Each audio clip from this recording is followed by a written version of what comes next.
Good morning students. आज का हमारा जो नया चैप्टर है उसका नाम है धातु और अधातु, या इसको हम लोग बोलते हैं मेटल्स एंड नॉन मेटल्स। जैसे जब हम आवर्त सारणी पढ़ते हैं तो आवर्त सारणी में या पीरियोडिक टेबल में हमको 3 प्रकार के एलिमेंट से मुलाकात होती है। उसमें से एक होता है मेटल, एक होता है नॉन मेटल और दूसरा होता है मेटलॉइड्स, मतलब धातु, अधातु और उपधातु। तो स्टूडेंट्स, हम पढ़ेंगे धातु और अधातुओं के बारे में। धातु और अधातु को पढ़ने से पहले आपको ये पता होना चाहिए कि सबसे ज़्यादा धातुएं कहाँ होती हैं।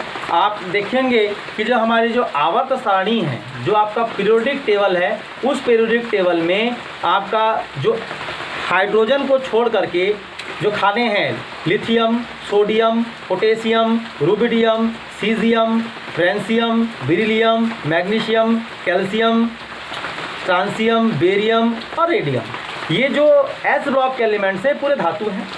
पी ब्लॉक एलिमेंट्स में आपके मिक्स होते हैं, जिसमें आपका उधर का खाना जब देखेंगे तो इसमें आपके धातु, अधातु और उपधातु भी होते हैं। डी ब्लॉक एलिमेंट्स में आपके पूरे के पूरे धातुएं होती हैं। अब बात आता है कि धातु और अधातु को हम पहचानेंगे कैसे। तो सबसे बड़ी बात है कि धातुएं जो होती हैं वो ऊष्मा और विद्युत की अच्छी चालक होती हैं। सबसे पहली बात यह है कि धातुएं ऊष्मा और विद्युत की अच्छी सुचालक होती हैं, कंडक्टर्स होती हैं। दूसरी बात है कि जितनी भी धातुएं होती, मैक्सिमम धातुएं वो ठोस होंगी, उसमें अगाध वर्धनीयता का गुण होगा, है ना, उसमें तन्यता का गुण होगा, उसमें चमक होगी, है ना। और धातुएं इलेक्ट्रॉन को त्यागने की प्रवृत्ति रखती है, मतलब जो मेटल्स होते हैं उनकी प्रवृत्ति होती है कि वो इलेक्ट्रॉन को त्यागेंगे और पॉजिटिव आयन बनाएंगे। मतलब जितनी भी मेटल्स होंगी उनकी सबसे बड़ी प्रॉपर्टी ये है कि मेटल्स हमेशा क्या करती हैं, पॉजिटिव आयन बनाती हैं। और अगर आप धातु की प्रॉपर्टी पढ़ लें तो ऑब्वियसली आपको अधातु की प्रॉपर्टी भी याद हो जाए। क्यों? क्योंकि जो प्रॉपर्टी आपकी धातुओं की होती है जस्ट अपोजिट प्रॉपर्टी आपकी अधातुओं की होती है। कैसे? जैसे मैंने बोला धातुएं ऊष्मा और विद्युत की सुचालक होती हैं, तो आपको बताना है कि अधातुएं जो होती हैं वो ऊष्मा और विद्युत की क्या होती हैं, कुचालक होती हैं। धातुओं में चमक होती हैं तो अधातुओं में चमक नहीं होती है। धातुएं ठोस होती हैं तो अधातुएं ठोस नहीं होती हैं, द्रव और गैस अवस्था में पाई जाती हैं। धातुएं जो होती हैं उसमें तन्यता का गुण होता है, ताना जा सकता है उसको। अधातु में तन्यता का गुण नहीं होता है। धातुएं अगाध वर्धनीय होती हैं, मतलब उसको पीट पीट के पतला पतला चादर बनाया जा सकता है, लेकिन अधातुओं में ऐसा गुण नहीं होता है। धातुएं इलेक्ट्रॉन को त्यागती हैं, इलेक्ट्रॉन को क्या करती है, रिलीज करती हैं, और अधातुएं क्या करती है, इलेक्ट्रॉन को ग्रहण करती हैं। तो सबसे पहले जब हम धातु और अधातु पढ़ें तो धातु और अधातुओं की परिभाषा और उसके बीच में अंतर को भी हम पढ़ लें। जैसे हम बोलते हैं कि 1 ग्राम सोने से कितनी लंबी तार बनाई जा सकती है, तो 1 ग्राम अगर हमारे पास सोना है तो उससे अपन 2 किलोमीटर लंबा तार बना सकते हैं। मतलब इसका मतलब क्या है कि उसको ताना जा सकता है। ठीक है, तो बहुत सारे धातुएं ऐसी होती जैसे तार बनाने में काम आता है। तार बनाते हैं ना, तो कैसे, जैसे आपने लोहा का तार सुना होगा, कापर का तार सुना होगा, एल्यूमिनियम का तार सुना होगा, तो ये सब खींच के तार बनाते हैं। तो तार बनाने की जो प्रॉपर्टी होती है उसको हम लोग बोलते हैं तन्यता। खींचा जा सकता है, तन्यता कह सकता है ना। अब इसमें देखा जाता है कि बहुत सारी धातुएं जो होती हैं वो ऊष्मा और विद्युत की सुचालक भी होती हैं। जैसे आपने कापर का नाम सुना होगा, सिल्वर का नाम सुना होगा, वायरमिंग काम आता है। उसके बाद हम देखते हैं कि धातुएं जो होती हैं वो तन्य होती है। सोना को तन्य किया जा सकता है, चांदी को तन्य किया जा सकता है, पायल बनता है, ज्वेलरीज बनती हैं। तो ये सब क्या है, धातुओं की प्रॉपर्टीज़ हैं। तो बच्चों, धातुओं और अधातुओं की प्रॉपर्टी सबसे पहले पढ़ेंगे। जब आप अधातुओं और धातुओं की प्रॉपर्टी पढ़ लें तो आप देखेंगे, जैसे हम बोलते हैं कार्बन, कार्बन के 2 अपर रूप होते हैं मोस्टली, एक होता है हीरा, एक होता है ग्रेफाइट। तो जो हीरा होता है वो ऊष्मा और विद्युत का क्या होता है, कुचालक होता है। लेकिन उसी विपरीत अगर हम ग्रेफाइट की बात करें तो ग्रेफाइट जो होता है, जो पेंसिल की लीड वगैरह में होता है, वो क्या होता है, ऊष्मा और विद्युत का एक अच्छा सुचालक होता है। तो कहने का मतलब ये है कि धातुओं और अधातुओं के बहुत सारे गुण होते हैं, कुछ अपवाद भी होते हैं। जैसे आप जब आप एनसीईआरटी के क्वेश्चंस पढ़ेंगे एक्सरसाइजेज में तो आपसे पूछा जाएगा, बताइए कि कमरे के ताप पर ऐसा कौन सा धातु होता है जो द्रव अवस्था में रहता है ना? तो पारा Hg, इसको मरकरी बोलते हैं, वो रूम टेम्परेचर पर क्या होता है? लिक्विड होता है, जबकि है तो धातु। एक क्वेश्चन और पूछेगा, चाकू से काटे जाने वाले धातु का नाम बताइए। तो आपने नाम सुना होगा सोडियम का। सोडियम एक ऐसा धातु है जिसको आसानी से चाकू से काटा जा सकता है। और प्रश्न है कि ऊष्मा और विद्युत की सुचालक का नाम बताइए, ऐसी धातु का नाम बताइए जो ऊष्मा और विद्युत की सुचालक है। तो चांदी है ना, चांदी एक ऐसी धातु है जो ऊष्मा और विद्युत मतलब हीट और इलेक्ट्रिसिटी की एक अच्छी कंडक्टर है। उसके बाद आता है कुचालक का नाम बताइए, है ना, ऐसी धातु का नाम बताइए जो ऊष्मा और विद्युत की क्या होती है? कुचालक होती है। तो आप इसमें नाम बता दीजिएगा एस्टास्टीन। क्या? एस्टास्टीन जो है वो आपका ऊष्मा और विद्युत की क्या होती है? कुचालक होती है। ये आप ध्यान रखेंगे। तो ऐसे क्वेश्चंस आएंगे आपको। अब डेफिनेशन पूछेगा एग्जाम में कि अगाध वर्धनीयता किसको बोलते हैं, तन्यता किसको बोलते हैं। अगाध वर्धनीय का मतलब पीट करके लंबी चादर बना सकते हैं, और तन्यता का मतलब जो है पतली पतली आप तार बना सकते हैं। तो इसको हम क्या बोलते हैं? क्रमशः अगाध वर्धनीयता और तन्यता। तो बच्चों ये रहे छोटे छोटे क्वेश्चंस। अगाध वर्धनीय का मतलब क्या होता है? जिसको चादर बना सकता है पीट के, वो अगाध वर्धनीयता है। तन्यता का मतलब जिससे खींच करके तार बनाया जा सके, उसे अपन तन्यता कहते हैं। ये हुए धातु और अधातु का मेरा सामान्य इंट्रोडक्शन। इसके बाद हमारा प्रश्न आएगा धातुओं के रासायनिक गुणधर्म। क्या? धातुओं के रासायनिक गुणधर्म मतलब धातुओं के क्या क्या गुण होते हैं। तो सब हेडिंग डालिएगा, धातुओं के रासायनिक गुणधर्म। धातुओं के रासायनिक गुणधर्म, है ना, कि जो मेटल्स होते हैं उसमें क्या क्या प्रॉपर्टीज होती हैं, क्या क्या उसके गुण होते हैं। तो जैसे कि आपको पता होगा कि जो धातुएं होती हैं, है ना, धातुओं को अगर हम बात करें कि जब धातुएं ऑक्सीजन से क्रिया करती हैं तो धातुओं के ऑक्साइड बनाती हैं। हम क्या चर्चा कर रहे हैं? धातुओं के रासायनिक गुण धर्मों के बारे में, मतलब उसकी केमिकल प्रॉपर्टीज के बारे में बता रहे हैं आपको। तो सबसे पहला जो प्रॉपर्टी है वो है धातुओं की ऑक्सीजन से क्रिया। देखिए, अगर आप धातुओं का हेडिंग याद कर लेते हैं तो अधातुओं का भी आपको वैसे ही करना है। मतलब जैसे मैंने धातुओं का ऑक्सीजन से क्रिया कराया, आपको उसी प्रकार अधातुओं का भी ऑक्सीजन से क्रिया कराना है। अगर मैं बोलूँगा कि धातु ऑक्सीजन से करके क्या बनाते हैं, धातु अगर एसिड से करते हैं तो क्या बनाते हैं, धातु अगर बेस से क्रिया करते हैं तो क्या बनाते हैं। कहने का तात्पर्य ये है कि इससे आपको एनसीईआरटी के जो समीकरण हैं उसको संतुलित करने में काफ़ी मदद मिलेगी। तो सबसे पहले जैसे मान लीजिए ऑक्सीजन से क्रिया, मतलब अगर कोई धातु ऑक्सीजन से क्रिया करता है तो क्या होता है। देखिए, धातुओं की अगर हम बैलेंसी की बात करें तो हर धातुओं में अलग अलग आवेश होता है। जैसे हम सोडियम की बात करें तो सोडियम में एक धनावेश होता है, पोटेशियम की बात करें तो उसी फैमिली का है तो उसमें भी एक धनावेश होता है। लेकिन अगर सोडियम और पोटेशियम के विपरीत यदि हम मैग्नीशियम की बात करें, एल्यूमिनियम की बात करें, सिलिकॉन की बात करें, तो ये सब धातुएं तो हैं लेकिन इन धातुओं में अलग अलग धनावेश होता है। जैसे सोडियम में एक धनावेश है, उसी प्रकार मैग्नीशियम में धनावेश 2 होगा, एल्यूमिनियम में 3 धनावेश होगा, कार्बन परिवार के लोगों में 4 धनावेश होगा। तो वो अपने हिसाब से ऑक्सीजन से क्या करेंगे, क्रिया करके, है ना, उनके ऑक्साइड बनाएंगे। तो याद रखिएगा कि जब भी कोई भी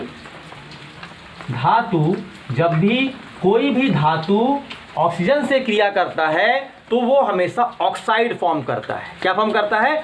ऑक्साइड फॉर्म करता है। जैसे मान लीजिए मेरे पास एक सोडियम है और मैंने आपको ऑक्सीजन से क्रिया कराया तो ऑब्वियसली सोडियम क्या बनाएगा? Sodium oxide.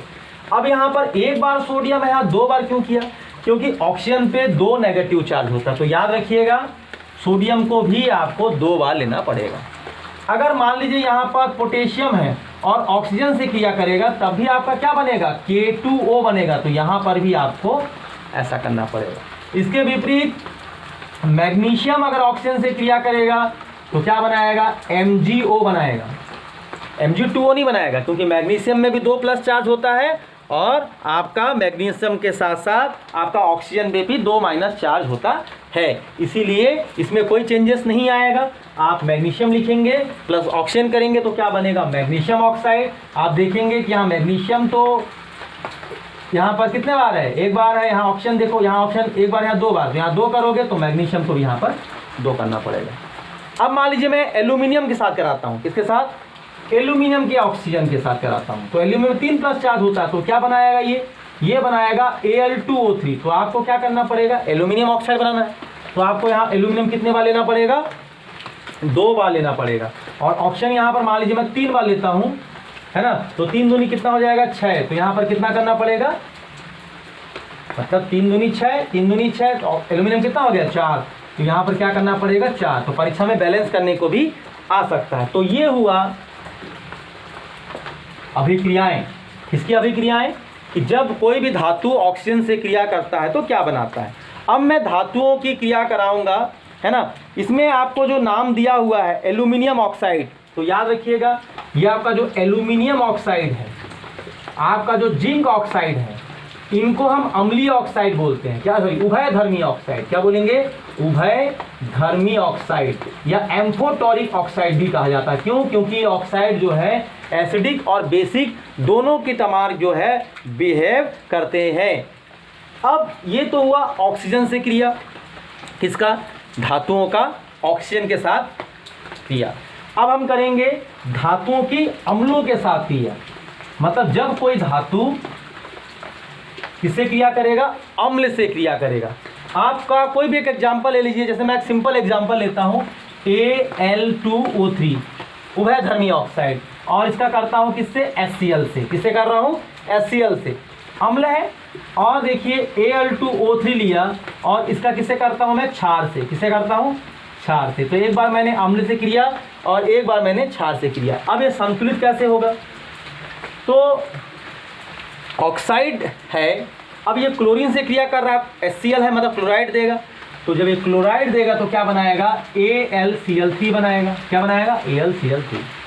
तो जब ये AlCl3 बनेगा तो AlCl3 बनने के बाद आप ध्यान देंगे कि यहाँ एल्यूमिनियम कितने बार, 2 बार। तो यहाँ पर कितना करना पड़ेगा, 2L।